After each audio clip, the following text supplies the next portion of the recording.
ma vie est la preuve que la sainteté n'est pas contre la richesse. Mes frères et sœurs, sachez ceci, que Dieu est fidèle. Homme de Dieu, ne sois pas découragé. Si c'est vraiment Dieu qui t'a parlé, je dis si c'est vraiment Dieu qui t'a parlé, garde la foi. Garde la foi, il n'a pas menti. Si c'est réellement la voix de Dieu que tu as entendue, je te dis que cela finira par s'accomplir. Mais voici ce que tu dois faire. Si tu traverses des moments de désert, accepte de te nourrir de la manne en attendant de manger la caille et de manger plutôt le lait et le miel. Car si tu meurs de gastrite, tu seras mort avant. C'est ça souvent les problèmes des personnes qui ont la promesse. Le temps qu'elles s'accomplissent, ils tombent dans des gastrites, ils tombent dans des hypertensions, ils tombent dans l'incrédulité, ils jettent les promesses. Continue, continue. Même si on t'a promis le lait et le miel, mange en attendant la manne jusqu'à ce que tu auras le lait et le miel. Et habille-toi au goût de Jésus jusqu'à ce que tu t'habilles à ton goût. Tu sais c'est quoi s'habiller au goût de Jésus? La Bible dit ils étaient dans le désert, leurs habits ne s'usaient pas. Mais c'était la même robe quand même, le goût de Jésus. Mais en Canaan, tu t'habilles à ton goût. En ces temps-là, je m'habillais, si tu me donnes, je porte. Donc, je n'avais pas la veste que je veux. C'était celle qu'on m'avait donnée, le goût de Jésus. Ainsi, j'avais des fois des vestes longues, puis ceci, au goût de celui qui m'a offert. Des fois, des chaussures, tu mets dedans beaucoup de chaussettes, au goût de celui qui m'a donné. Et si tu ne portes pas, tu n'as rien à porter. Mais maintenant, je m'habille sur mesure. Alléluia! Continue à manger la manne jusqu'à ce que tu auras le lait et le miel. Ne rejette pas la parole, ne rejette pas les promesses, jusqu'à ce que cela arrivera. Dieu est fidèle. Mes frères, Dieu est fidèle. Et aujourd'hui, quand j'entends, je vais sur Internet, les gens disent, Marcelo est un multimillionnaire. J'ai dit, waouh, Marcelo, maintenant on dit de toi un multimillionnaire. Eh, Dieu est bon, hein? Oh, Dieu est bon. Dieu est bon. Ah non, il est franc-maçon. Tu vois, il est devenu riche parce qu'il est franc-maçon. Au lieu de dire la grâce de Dieu, c'est maintenant la franc-maçonnerie. Et puis ils disent que non, moi j'ai une magie qui me pousse à craindre Dieu. J'ai dit, ah, Satan s'est converti, hein.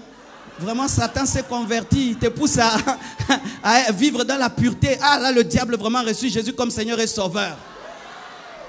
Vous voyez ça? Quand ils ne trouvent pas d'argument, ils disent non, il est dans une loge où on leur exige d'être saints. Ah, le diable s'est converti. Jalousie. Jalousie, jalousie, jalousie. Il fallait aussi envier quand j'ai souffré. Il fallait envier aussi quand j'ai marché dans les moments difficiles, des temps difficiles. Il fallait aussi envier cela. Et où étiez-vous en ce temps-là pour dire que j'étais magicien? Où étiez-vous en ce temps-là pour dire que j'étais sorcier? Il fallait le dire en ce temps-là. Ça, c'est la jalousie.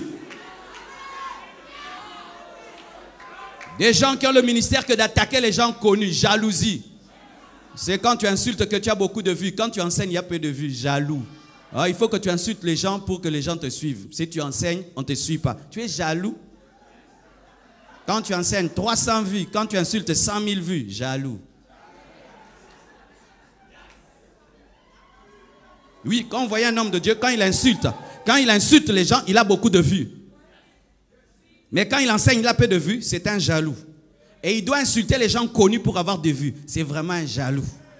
Et c'est quelqu'un qui n'est pas heureux dans sa propre vie. Parce que quand tu es heureux dans ta vie, tu n'as pas le temps d'être tout le temps derrière la vie des autres pour les insulter. C'est un homme qui n'est pas heureux. Moi, je sais qu'il n'est pas heureux. Tu ne peux pas être heureux tout le temps en train de... Il a dit quoi? Il a fait quoi? Oh, tu vas même prendre des photos sur Facebook des gens. Donc, tu entres dans mon Facebook et puis tu... Ah, vraiment, jaloux, distrait, tu n'es pas heureux. Homme de Dieu. Lorsque tu fais de ta vie, tu ne fais que scruter le ministère de l'autre tout le temps. Tu ne seras jamais heureux, tu n'avanceras pas. Car sachez ceci, que l'arbitre n'a jamais le ballon d'or.